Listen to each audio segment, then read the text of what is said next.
you that it seems that it was the Hague that time because they came to Istanbul, and they're trying to. We own the BIM Corporation. We told you own BIM's, a grocery store, and every time I go to the Borman Aliyah, people would try to harass me, the workers, and get smart and harass me. I see them doing me on the street and everything. They come into our hotels and do those things too. And knock on the walls. There's one person. Last time I just know they dropped down in the ceiling. I can't get in there. They said. My husband. So you hear that? My husband and I are listening. You hear that?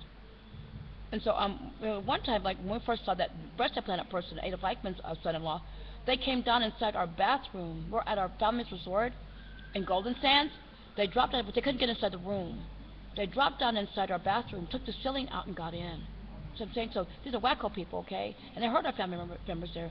They're not there anymore. Something happened to them during the war, and so we know there had to be other people trying to hurt us all. So basically, they came to a few years ago. They came to Istanbul, and so everybody knows. Israel said, we see them, Borman and Leah, people telling them not to help you. We see people telling people not to help you, and they have lots of telephone recordings. We have our own personal voicemail at the Israeli embassy. We had for a long time. So if the calls recorded, and they hear the people attacking me and beating on me, and they're so-called little kids, and so all this recorded, even on the telephone conversations that we have. Telephone recordings. So the woman comes, she brings her mother and her child and says, don't help her, don't help her. I said, this man's from Holland, and I just thought he was from the Hague, because he went ahead and gave me just a little bit of money so I could have food while I wait. He went right back to Holland the next day. And also there was one that came, and he from Hague he said he saw that one of our employees would not. They were trying to take over one of our businesses. And our employee wouldn't kill us, okay? The employee, before he died, he said they were going to try to kill us. I said, I told you they were going to try to kill us. He said, but they were going to try to kill him too. But he didn't even get down the street really good. He was on his way home, and somebody took a crowbar and hit him in the head and took out his brain. The man from the Hague saw it. He saw me. He said, I saw it. He said, I saw that. And he was on a ship. He went back on a ship. And so they've seen all these things, okay? Now that crowbar we could never get, because when we were little kids, the bad Americans had threatened they had that breast implanted person, that they were killing people in the streets of Istanbul. Anybody that had helped them and refused to help them when they saw that they were bad, they used to we would never get that crowbar from their military tank. And they sent a black person, a white person, a short one, a tall one, a fat one, a skinny one, but all those people got caught. You see what I'm saying? But this time, when it happened a few years ago, we got the crowbar tank wrench, because another person came. I had to help catch that. The man never told me. He was trying to stalk me, and I told the people, please, I know you saw. It's like a movie coming from out of the sky. Man said, you saw a man die. I saw this light come from the sky, and I saw the people that were chasing after him. They were all like on black silhouette, and the man's friend was trying to help him, and he was all lit. And I went around the corner, tried to get someone, came back, they were washing the street. They said all I did was put him in the car because that's all they could do.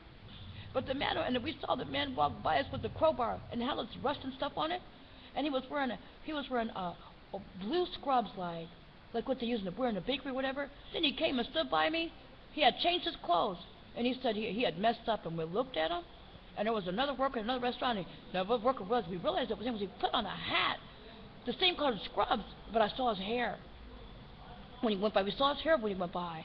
But when he had that hat on, we saw it sticking out. So they bring me another person, and I said, no, it didn't look like that, and he's too short.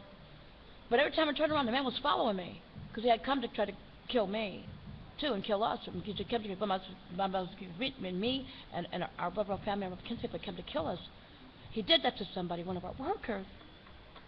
And there was a gay man that was trying to take over our stuff with the bad Americans. We kept him we gutted the building, and remade it, and put him in another place so we know he just had something to do with what happened to our worker, because he fired him that day, and he didn't have any right to do that because he wouldn't kill us, and he caused his death. So we had to catch this man. So the police were all in taxi cabs. They stand out at night, and every time I turned around, the man was stalking me. They used that crowbar. We caught him. I talked to my police. I know you saw. They look all sad and everything. I said, I know you saw that, because I saw you trying to get your friend, trying to get the man away from him. And so finally we caught the man, and we got the crowbar too. It was a military tank wrench from their people. And we got that. And we got the people that got person that hurt our worker. So we just want to say to that too. Now, so please be most careful, stay on alert, and try to have a wonderful rest of the day if you can. And it's just that the bad people that try to hurt us all try to say we're nothing. But why are you trying to take things from people who aren't anything? And and they know that we're the richest family in the universe, and we help people. We're the credit administration, dead or none. We're credit administration, dead or none. Always the top and never bottom. Always the head, never the tail. And these are blessings from our God because we're going to always do what our God tells us to do. And all these people doing these bad things are all these liars. We know that everybody that hurts us lies against my beloved kids, restore the little family, all our beloved kinspeople. And so we just want to tell you that too. We know that the people that are that try to hurt us all, they're being collected up. We know that Bush was arrested in Sofia in 2012. The one that was what nobody saw, but then they know their things. And the other one was supposed to be the visible president, but something happened to him. And but he was still around. He wasn't the one. There was one that his brother that was the president, but they were both. The heck took the other one. They picked him up in Sofia. They were wanted for killing King Simeon. I was bragged about killing King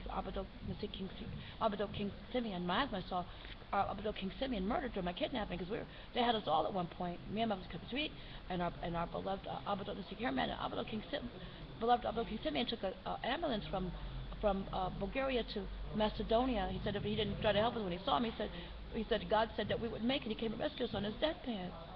We're not lying people. We tell the truth. So help us God. We tell the truth. And so maybe to hurt us all, they fib and they lie and they make up all these false things. They're psychopaths that try to hurt us all. They're crazy and they try to do all kinds of things. They do all kinds of crooked things.